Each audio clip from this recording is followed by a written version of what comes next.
You might be someone who is thinking about making a big career change, and that means that you don't just simply want to change your job or the company you work for, but you even want to change industries. Like Ken Jeong, who was an actor in Community and Crazy Rich Asians. He changed his career from medicine to acting. This is a really great example of concurrent multiple careers and consecutive multiple careers done correctly. I was really curious to know more about what exactly happened, how he made that successful career transition, and what we could possibly learn from his experience. So I decided to look into it a bit more. So based on what I read about him online and in interviews done with him, I want to share with you how he managed to change careers from medicine to acting, but also about the challenges and the difficulties that he faced along the way. Sometimes when we look at especially famous people like Ken Jeong, we quickly discount the efforts made by the person, and we tend to think that it must have been so easy for this person to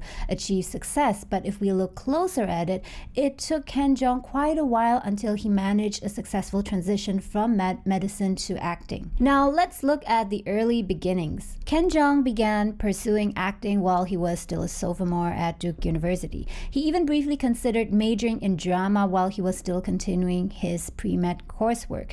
He then graduated from Duke in 1990 and obtained his MD at the UNC School of Medicine in 1995. The summer before he started medical school, he took theater classes at the University of California in LA. So there was this point in time where he was at a crossroads and trying to decide whether or not he should also study drama, because that was also something that he was passionate about. But his father did not really agree with his plan, like most parents would. And this is what his father told him. And if you listening right now also have parents who prefer you to pursue a rather stable and more secure career path, then you might be able to relate with what he's saying. I told him, "Son, you'll starve. You can make more and have a happier life in medicine," said D.K. Jeong, a retired NCANT professor of economics. But I promised him that if he got into medical school, I would give him the opportunity to develop his hobby and go anywhere in the world to develop his hobby. Though initially disappointed by his father's reaction, Ken is now grateful that his parents insisted he stay on track to become a doctor. "My dad, he did me a big solid," he said. "Majoring in drama and pre-med would have been insane. Anyone who has a drama degree knows how much work that involves. It's just about the same amount of dedication that you would need to do pre-med. It would have been impossible to do both and to do them well." So what he decided to do instead was enroll at a summer class at UCLA, which his father did support. So let's just back up a bit here and look at the early beginnings of Ken Jeong developing his career in acting and becoming a comedian. Jeong's background in theater and improv started while he was still a medical student in North Carolina. And here we can read that he was also a regular at open mic nights at a comedy club, and he also did some emceeing on Duke University campus for the opening of Margaret Cho and Jeff Dunham and others. Then Jeong completed his residency in internal medicine at the Ochsner Medical Center in New Orleans. So Ken Jeong continued to study medicine as his father suggested, but in parallel, he also started working on his other future career, which was acting and comedy. He was doing comedy while studying to become a doctor, and I can imagine that that is really hard work and needs a lot of dedication. And during this time, he even made some significant accomplishments.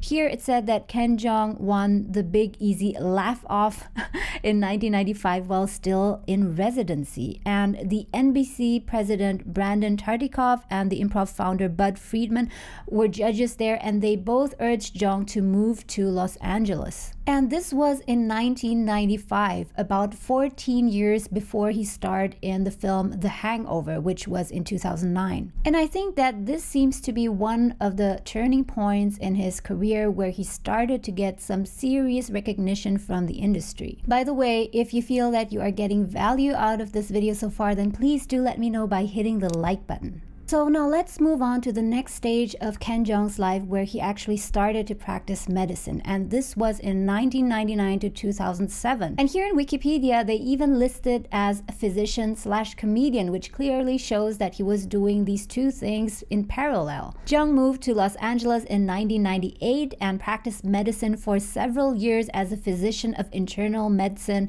at a Kaiser Permanente hospital in Woodland Hills. He also began performing regularly at the Improv and Laugh Factory comedy clubs. He did tons of stand-up work, and it has led to several television appearances, including NBC's The Office, Fox's Mad TV, HBO's Entourage, and Curb Your Enthusiasm. Wow, that is really a lot. And in 2002, Jeong even landed a spot on a show on Comedy Central. So here you can see that at this time he was in the midst of intensively pursuing two careers at once, which is also known as multiple concurrent careers. In case you are not that familiar with the concept yet and would like to know more about multiple careers, of which there is concurrent and consecutive multiple careers, then you might want to go and check out this other video up here. So Ken Jeong's hard work really paid off, and he had several television appearances, but at that time he was still practicing medicine. And he started making a name for himself in the entertainment industry. But it was only in 2007 when he finally got his breakout role in the film Knockout. So at that point in time, I believe that he found himself again at a crossroads, and he had to decide which of these two things he wanted to focus on now, because it seemed that both were going rather well. He was practicing medicine, and I would guess that he would make a stable income from that, but his career as actor and comedian was also starting to take off, and maybe at that point he realized that he couldn't continue doing both well at the same time, and he had to decide which of these two he wanted to pursue intensively. By the way, let me know in the comments below if you got any new insights from this video and if it has helped you in any way. And also, in case you're new to this channel and you think that you've gotten value out of this video, then you might want to consider to subscribe.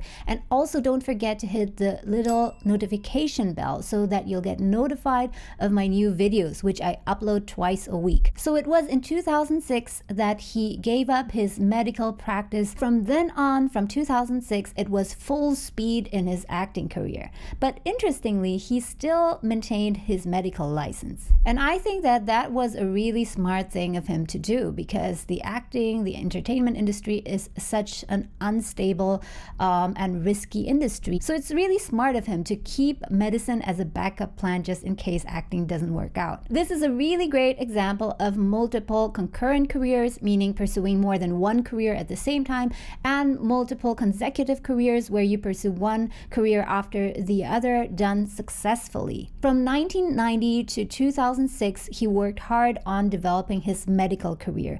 That was a full 16 years. And it was only towards the mid or end part of his medical career where he seriously started thinking about what he should do next in life, whether he should still pursue that medical career or whether he should now shift to going full-time into acting. And I can believe that that wasn't a very easy decision to be made. So it wasn't something that he just decided from one day to the other. It wasn't the case that he just said, okay, starting tomorrow I want to be an actor.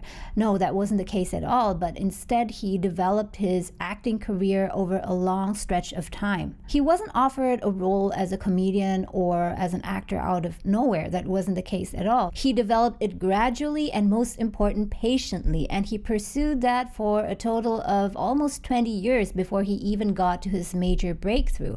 And he was so consistent at doing that because he loved what he was doing. So although he didn't see immediate results yet, he stuck to it. He kept doing it. But while doing that, he also kept working on his medical career, so at least he had an income to sustain him. And there was a rather significant amount of time where both careers, the acting, comedian career and the medical career, overlapped. And I can believe that no matter who you are, how famous and accomplished you are, that is still going to be a very hard and challenging time to manage to pursue two careers at the same time. And these are both very demanding careers. But he did it. While he was still in medical residency, he did stand-up comedy and emceeing. And while he was working as a doctor, he made television appearances. And only when his acting career really started to mature and blossom is when he finally let go of his medical career. And here's some very good advice from Ken Jeong himself, and this is from an article from MarketWatch. If The Hangover, this is a film he starred in, had never happened, if I had not ever booked a movie after I quit my day job, I would have found a way to be happy. I would have gone back to medicine and would have been like, I came out of this richer for the experience.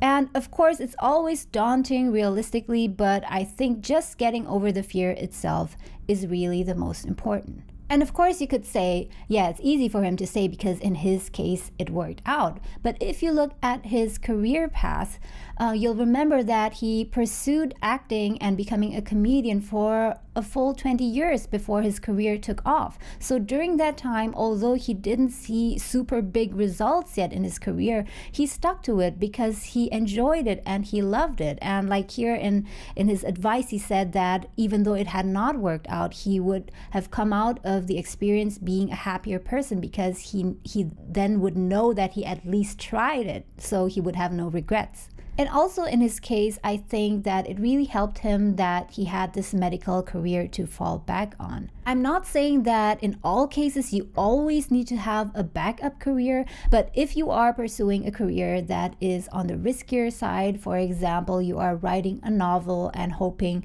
to be able to sustain yourself from that in future fully, or pursue a career in the entertainment industry, then I do think that it's a really good idea if you have another career that you can fall back on, or at least another job which can pay the bills. Thank you so much for watching, and I'll see you again soon.